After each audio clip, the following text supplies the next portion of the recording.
everybody, it's me, the Kadoozy. My video blog number 2. I mean my vlog. My vlog. I got a few emails. People told me that it's called the vlog. It's proper terminology. Alright, so anyways, I'm here to talk to you about how famous I am. I know you guys know that I'm famous, but I'm wicked famous. And I have to talk to you about how it's not always easy. Sometimes we're human, and it takes a lot to get here.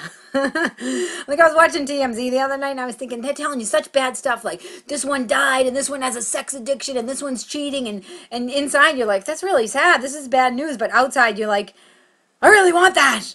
How can I get famous? Rah! And I thought, I'm going to break through it all. The Kadoozy, me, rah! I'm going to break through it all, and I'm going to tell you about a story. My first audition that I went on in New York City. And I have to preface it by telling you, you all know I grew up in Boston, Dorchester, Massachusetts, 02125, tough neighborhood. You didn't show any vulnerability. And my mother dressed me like a boy. So I had 2 strikes against me. So I'm tough, and I think I'm a boy, okay?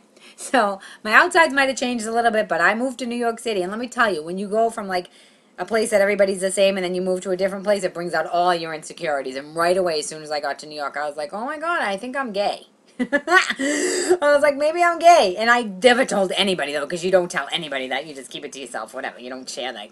You get your ass kicked in Boston anyway. So I was like, I always had it underneath, but I was like, let's pretend that I'm fine. And I was in therapy at the time, but I never mentioned it. Until one night I was driving with this girl. She was kind of big, you know, and I don't judge. And she said to me, Sue, I'm having a hard time hugging my friend. And I said, well, you know why that is. That's because of that lesbian thing. And she literally, like, fishtailed the car, threw it into park, and, like, turned around and looked at me. And she said, funny you should say that. And I was like, why? And she's like, because there's a very strong possibility that I'm a lesbian. And I was like, Sue, hold your face together. Don't make any expression. Act non-judgmental and don't do anything, because this is a very important moment in this girl's life. Don't ruin it. So I was like, great. That's so courageous of you. Oh, my God. Congratulations. Or whatever I said, right? And I get out of the car and automatically I'm like, why funny I should say that? Wouldn't anybody else say that? Why is it funny that I said that? I'm like, what? Maybe I'm gay. Oh, my God, I'm gay. I knew something. I knew it. Why funny I should say that? Didn't anybody else say that? And I was like unraveling. So then I'm like, okay, maybe I don't have to tell my therapist, because you know how you do that. You don't want to tell them for whatever reason. So I'm like, maybe I'll just go to the gay parade and I'll see how I feel. So I went to the gay parade, and the gay ladies came down on the raft, on the boat, whatever it's called, not the raft, the float. And they had no shirts on, and they had, like, paint circled around their boobs. And as soon as I saw them, I started crying, and I cried for 4 hours. And I was like, I have to talk to my therapist about this. This is getting worse. So I went to therapy on Monday, and you know how you don't tell them the big important things right off the bat? I waited till, like, the last 59 seconds, and I was like, oh, and I tried to be, like, nonchalant, so maybe if I was nonchalant, she would be. And I was like, by the way, I went to the gay parade, and I saw the gay ladies, and I cried for, like, 4 hours. And she's like, oh, time's up. We'll have to talk about that next week. And I was like, oh no, the terror of like waiting from that moment till next week set in. I was like, but wait, and she wouldn't. She had like tight boundaries. She's like, skedaddle, beat it, Kadoozy. So I leave her office and I'm like, oh my God, what did she say? Why do we have to talk about it next week? What did she mean? Did she say that normally, or did she say it like, oh boy, we're gonna have to talk about that next week? How did she say it? And I'm like, why do we have to talk about it? Stupid idiot, why did you even say anything? You should have waited, or you should have said it in the beginning, because now you have to wait. Maybe I can call her. I don't know. This is really bad, but why are you even scared, Sue? If you're gay, you're like not afraid. You can be gay. It's not a big deal. And I'm walking down Columbus Avenue and there's a jackhammer in the background and my head's going crazy and I'm like, this is crazy. I'm unraveling. I can't make it till next Monday. Let me do something to distract myself. So I called my voicemail. And on my voicemail was my agent.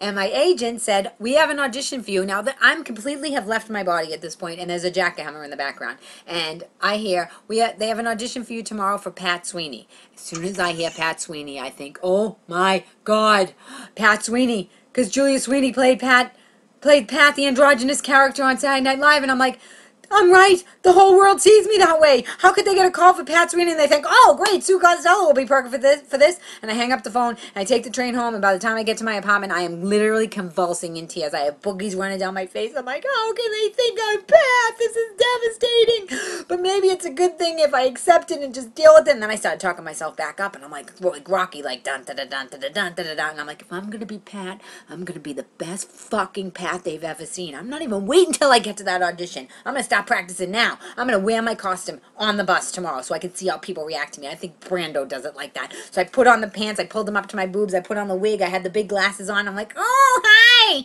oh, hi, how you doing? Hey, how you doing, everybody? Hi. I take the bus all the way across town. I walk into the audition, and there's girls and guys in the waiting room. So I'm like, oh, of course, because it doesn't matter if Pat's a guy or a girl. And I'm thinking, now my ego's getting in the way. I'm like, I'm going to win because I'm going to get the job because these people aren't even trying.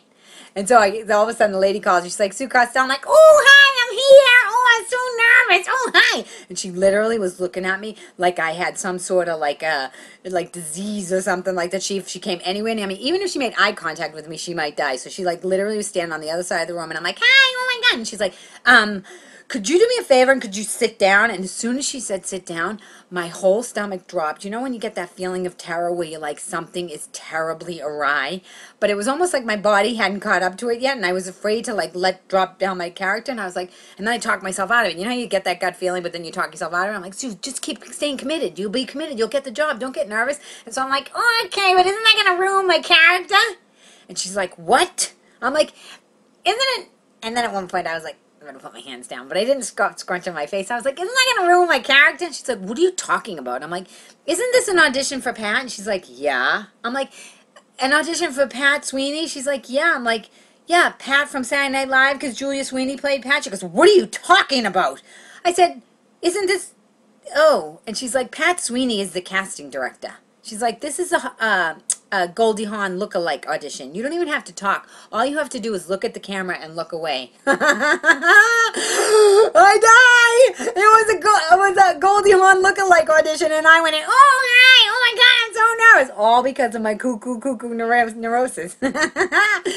This little story is for anybody out there who's ever been embarrassed and afraid to try anything. Trust me, I haven't always been this famous. Sometimes I dressed up like Pat and went on the bus and thought I was gay. Oh, by the way, I'm not gay. I'm not gay. I questioned it, which my gay friend told me that that's a sign of being brilliant if you question your sexuality. And someone else told me that you're supposed to question it when you're like 13, but I think I was drinking like half and raffle when I was 13, so I was too busy.